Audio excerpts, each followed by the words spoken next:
Beyond the wall of sleep. I've often wondered if the majority of mankind ever paused to reflect upon the occasionally titanic significance of dreams and of the obscure world to which they belong, whilst the greatest number of our nocturnal visions are perhaps no more than faint and fantastic reflections of our waking experiences. Freud, to the contrary, with his puerile symbolism, there are still a certain remainder who, in mundane and ethereal character, permit of no ordinary interpretation, and whose vague, exciting, disquieting effect suggests possible, minute glimpses into a sphere of mental existence no less important than physical life, yet separated from that life by an all but impassable barrier. From my experience, I cannot doubt but that man, when lost to terrestrial consciousness, is indeed sojourning in another and uncorporeal life, of so far different nature from the life we know, and of which only the slightest and most distinct memories linger after waking. From those blurred and fragmentary memories, we may infer much, yet prove little. We may guess that in dreams, life, matter, and vitality, as the earth knows such things, are not necessarily constant, and that time and space do not exist as our waking selves comprehend them. Sometimes I believe that this less material life is our truer life, and that our vain presence on the terraquoise globe is itself the secondary or merely virtual phenomenon. It was from a youthful reverie, filled with speculations of this sort, that I arose one afternoon in the winter of 1901, when as to the state psychopathic institution in which I served as an intern was brought the man whose case has ever since haunted me so unceasingly. His name, as given on the records, was Joe Slater, or Slatter, and his appearance was that of the typical denizen of the Catskill Mountain region, one of those strange, repellent scions of a primitive colonial peasant stock, whose isolation for nearly 3 centuries in the hilly fastness of a little-traveled countryside has caused them to sink to a kind of barbaric degeneracy, rather than advance with their more fortunately placed brethren of the thickly settled districts. Among these odd folk, who correspond exactly to the decadent element of white trash in the South, law and morals are non-existent, and their general mental state is probably below that of any other section of Native American people. Well, not filling your mind with what could be, popularly approved as high culture or something like that doesn't mean you're less intelligent. Joe Slater came to the institution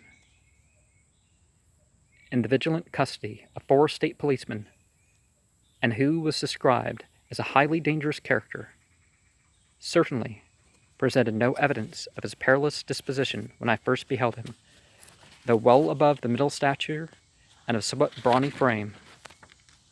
He was given an absurd appearance of harmless stupidity by the pale, sleepy blueness of his small, watery eyes, by the scantiness of his neglected and never-shaven growth of yellow beard, and the listless drooping of his heavy nether lip. His age was unknown, since among his kind neither family records nor permanent family ties exist, but from the baldness of his head in front, and from the decayed condition of his teeth, the head surgeon wrote him down as a man of about 40. If, there's 6 main causes of baldness, and if the hormonal thing was it, I probably would have been bald by the time I was 19, but I did not inherit that feature. So, just like going gray, I started getting white hair when I was 20, I think. Or was it not? No, I think it was 19 when I got my first white hair that I noticed. From the medical and court documents, we learned all that could be gathered of his case. This man, a vagabond, hunter, and trapper, had always been strange in the eyes of his primitive associates.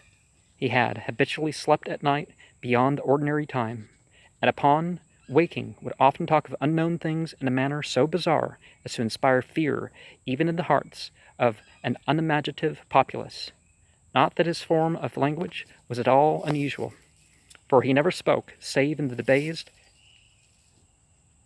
patois of his environment, but the tone and tenor of his utterances were of such mysterious wildness that none might listen without apprehension. He himself was generally as terrified and baffled as his auditors, and within an hour after waking would forget all that he had said, or at least all that had caused him to say what he did, relapsing into a bovine, half-amiable normality, like that of the other hill-dwellers. As Slater grew older, it appeared, his matutinal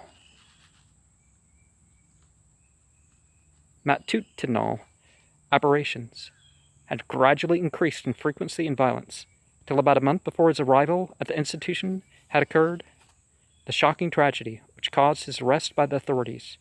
One day near noon, after a profound sleep begun in a whiskey debauch at about 5 of the previous afternoon, the man had aroused himself most suddenly, with ululations so horrible and unearthly that he brought several neighbors to his cabin, a filthy sty where he dwelt with a family as indescribable as himself. Rushing out into the snow, he had flung his arms aloft and commenced a series of leaps directly upward in the air, the while shouting his determination to reach some big cabin with brightness in the roof and walls and floor, and the loud queer music far away.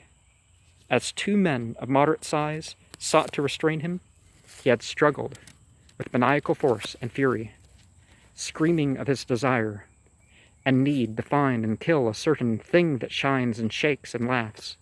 At length, after temporarily felling one of his detainers with a sudden blow, he had flung himself upon the other in a demoniac ecstasy of bloodthirstiness, shrieking fiendishly that he would jump high in the air and burn his way through anything that stopped him.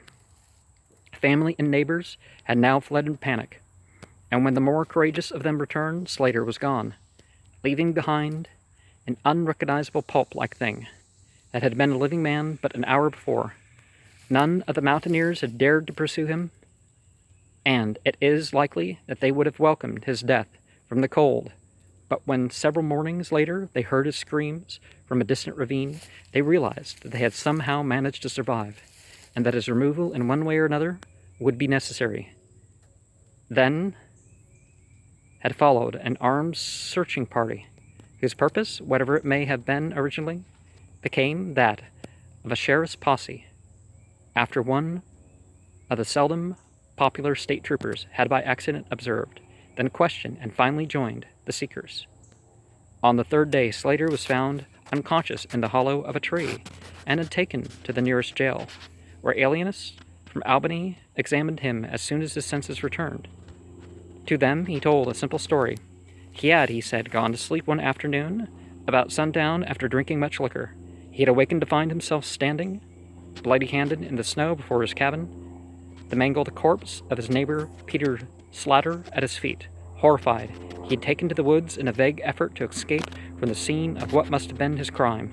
Beyond these things, he seemed to know nothing, nor could the expert questioning of his interrogators bring out a single additional fact.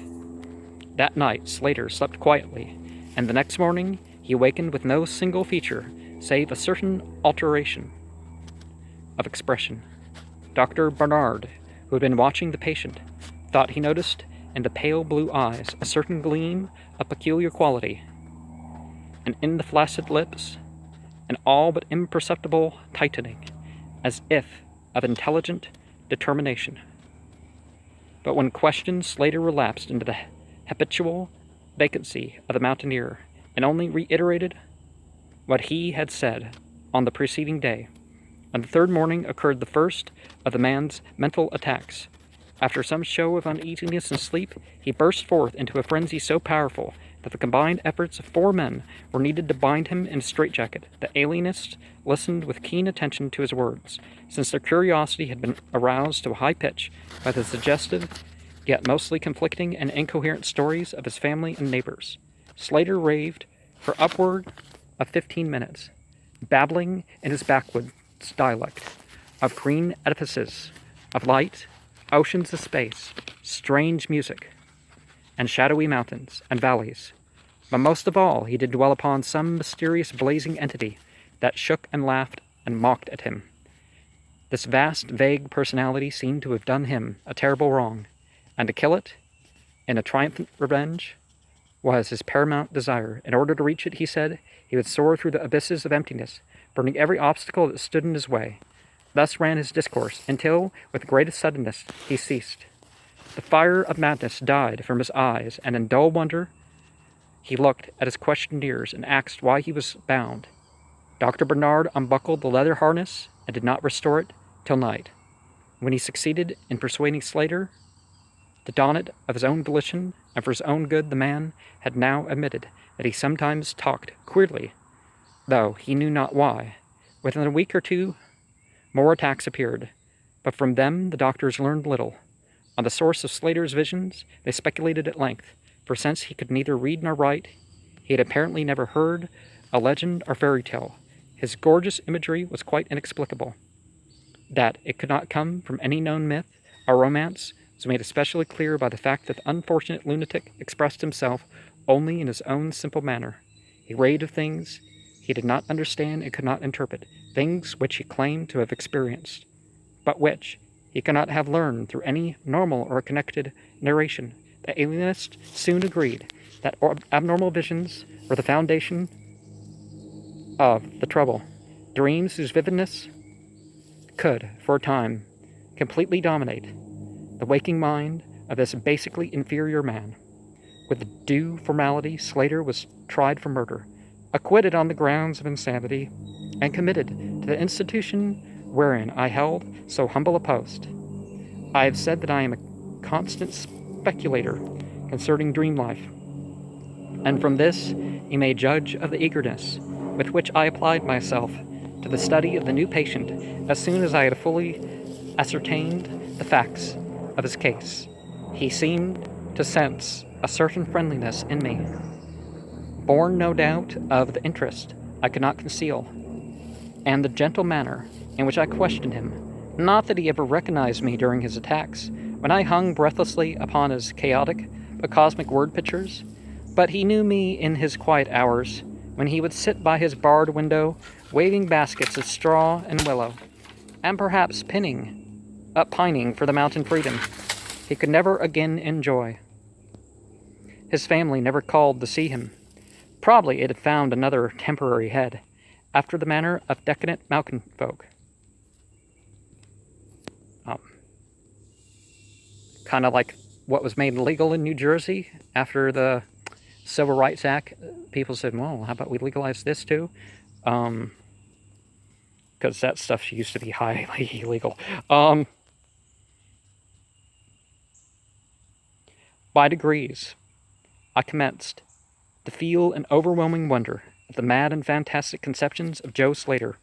The man himself was pitiably inferior in mentality and language alike, but his glowing, titanic visions, though described in a barbarous, disjointed jargon, were assuredly things which only a superior or even exceptional brain could conceive.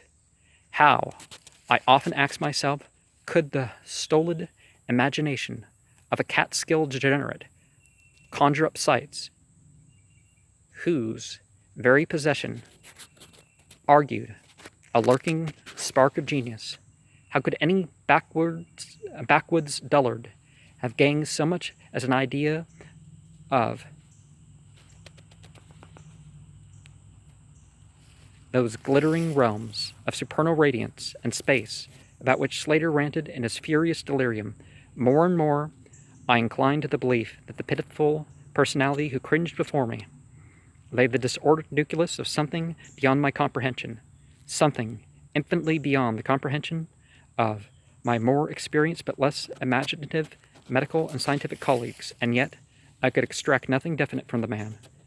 The sum of all my investigation was that in a kind of semi-corporeal dream life, Slater wandered or floated through resplendent and prodigious valleys, meadows, gardens, cities, and palaces of light, in a region unbounded and unknown to man, that there he was no peasant or degenerate, but a creature of importance and vivid life, moving proudly and dominantly, and checked only by a certain deadly enemy, who seemed to be a being of visible yet ethereal structure, and who did not appear to be of human shape, since Slater never referred to it as a man, or as aught save a thing. This thing had done Slater some hideous but unnamed wrong, which the maniac, if maniac he were, yearned to avenge.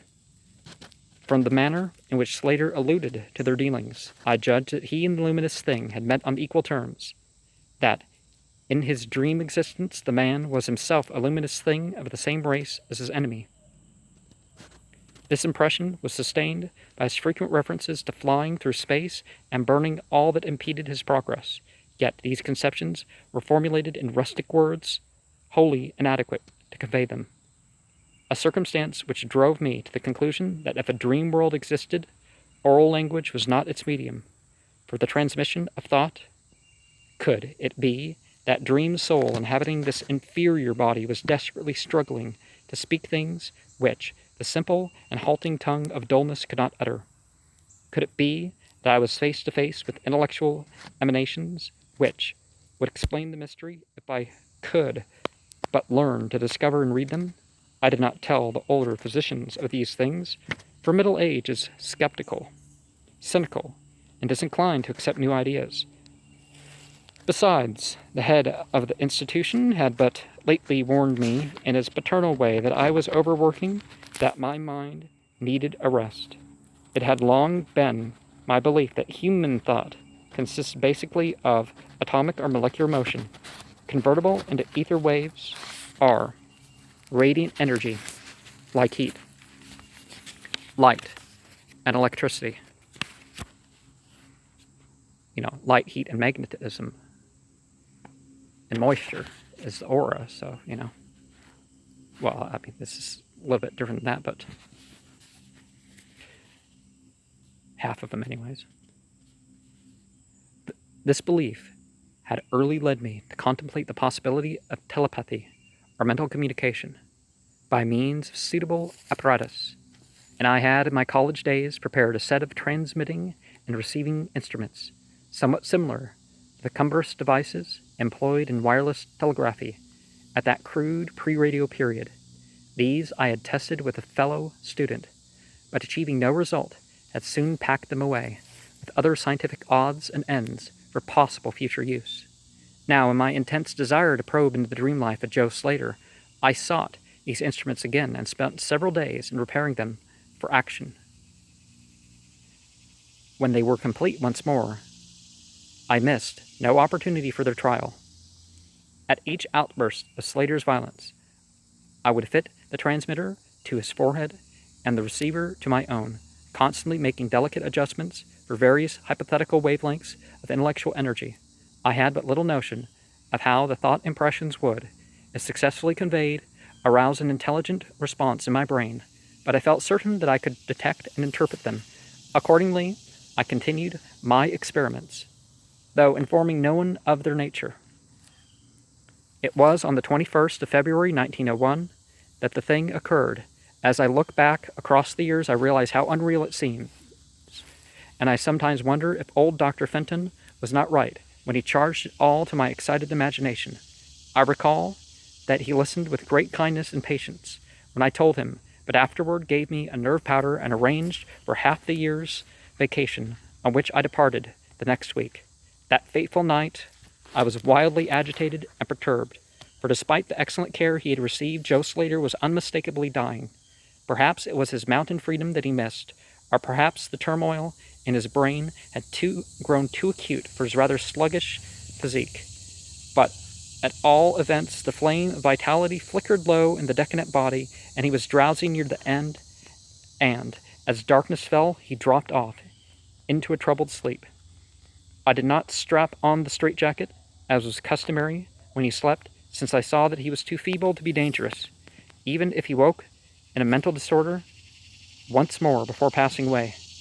But I did place upon his head and mine the two ends of my cosmic radio, hoping against hope for a first and last message from the dream world in the brief time remaining. In the cell with us was one nurse, a mediocre fellow who did not understand the purpose of the apparatus or think to inquire into my course. As hours wore on, I saw his head droop awkwardly in sleep, but I did not disturb him. I myself, lulled by the rhythmical breathing of the healthy and the dying man, must have nodded a little later. The sound of a weird, lyric melody was what aroused me. Chords, vibrations, and harmonic ecstasies echoed passionately on every hand, while on my ravished sight burst the stupendous spectacle of ultimate beauty. Walls, columns, architraves of living fire blazed effulgently around the spot where I seemed to float in air, extending upward to an infinitely high vaulted dome of indescribable splendor, blending with its display of palatial magnificence, or rather supplanting it at times in kaleidoscopic rotation, were glimpses of wide plains and graceful valleys, high mountains and inviting grottos, covered with every lovely attribute of scenery which my delighted plastic entity, which my eyes could conceive of, yet formed wholly of some glowing, ethereal, plastic entity, which, in consistency, partook as much of spirit as of matter. As I gazed, I perceived that my own brain held the key to these enchanting metamorphoses, for each vista which appeared to me was the one my changing mind most wished to behold. Amidst this Elysian realm, I dwelt not as a stranger, for each sight and sound was familiar to me, just as it had been for uncounted aeons of eternity before, and would be for like eternities to come. Then the resplendent aura of my brother of light drew near and held colloquy with me, soul to soul, with silent and perfect interchange of thought. The hour was one of approaching triumph, for was not my fellow being escaping at last from a degrading periodic bondage, escaping forever, and preparing to follow the accursed oppressor even unto the uttermost fields of ether, that upon it might be wrought a flaming cosmic vengeance which would shake the spheres. We floated thus for a little time, when I perceived a slight blurring and fading of the objects around us, as though some force were recalling me to earth, where I at least wished to go. The form near me seemed to feel a change too, for it gradually brought its discourse toward a conclusion, and itself prepared to quit the scene, fading from my sight at a rate somewhat less rapid than that of the other objects. A few more thoughts were exchanged, and I knew that the luminous one and I were being recalled to bondage, though for my brother of light it would be the last time. The sorry planet show being well nigh spent, in less than an hour my fellow would be free to pursue the oppressor along the Milky Way and past the hither stars to the very confines of infinity. A well-defined shock separates my final impression of the fading scene of light from my sudden and somewhat shamefaced awakening and straightening up in my chair, as I saw the dying figure on the couch move hesitantly. Joe Slater was indeed waking, though probably for the last time. As I looked more closely, I saw that in the sallow cheeks shone spots of color which had never before been present. The lips, too, seemed unusual, being tightly compressed, as if by the force of a stronger character than had been Slater's. The whole face finally began to grow tense, and the head turned restlessly with closed eyes. I did not rouse the sleeping nurse, but readjusted the slightly disarranged headband of my telepathic radio, intended to catch any parting message the dreamer might have to deliver. All at once, The head turned sharply in my direction, and the eyes fell open, causing me to stare in blank amazement at what I beheld. The man who had been Joe Slater, the Catskill decadent, was gazing at me with a pair of luminous, expanding eyes whose blue seemed subtly to have deepened. Neither mania nor degeneracy was visible in that gaze, and I felt beyond a doubt that I was viewing a face which behind it lay an active mind of high order. At this juncture, my brain became aware of a steady external influence operating upon it. I closed my eyes to concentrate my thoughts more profoundly and was rewarded by the positive knowledge that my long-sought mental message had come at last. Each transmitted idea formed rapidly in my mind, and though no actual language was employed, my habitual association of conception and expression was so great that I seemed to be receiving the message in ordinary English. Joe Slater is dead, came the soul petrifying voice of an agency from beyond the wall of sleep. My opened eyes sought the couch of pain and curious horror, but the blue eyes were still calmly gazing, and the countenance was still intelligently animated. He is better dead, for he was unfit to bear the active intellect of cosmic entity. His gross body could not undergo needed adjustments between ethereal life and planet life. He was too much an animal, too little a man. Yet it is through his deficiency that you have come to discover me, that the cosmic and planet souls, rightly, should never meet. He has been in my torment and diurnal prison for 42 of your terrestrial years. I am an entity like that which you yourself become in the freedom of dreamless sleep. I am your brother of light, and have floated with you in the effulgent valleys. It is not permitted me to tell your waking earth self of your real self, but we are all roamers of vast spaces and travelers in many ages. Next year I may be dwelling in the Egypt, which you call ancient, or in the cruel empire of San Chan, which is to come 3,000 years hence. You and I have drifted to the worlds that reel about red Arcturus, and dwell in the bodies of the insect philosophers that crawl proudly over the fourth moon of Jupiter. How little does the earth self know life and its extent?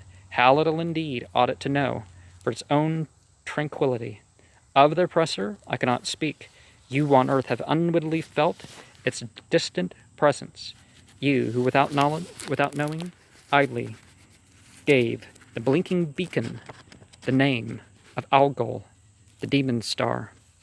It is to meet and conquer the oppressor that I have vainly striven for aeons, held back by bodily encumbrances.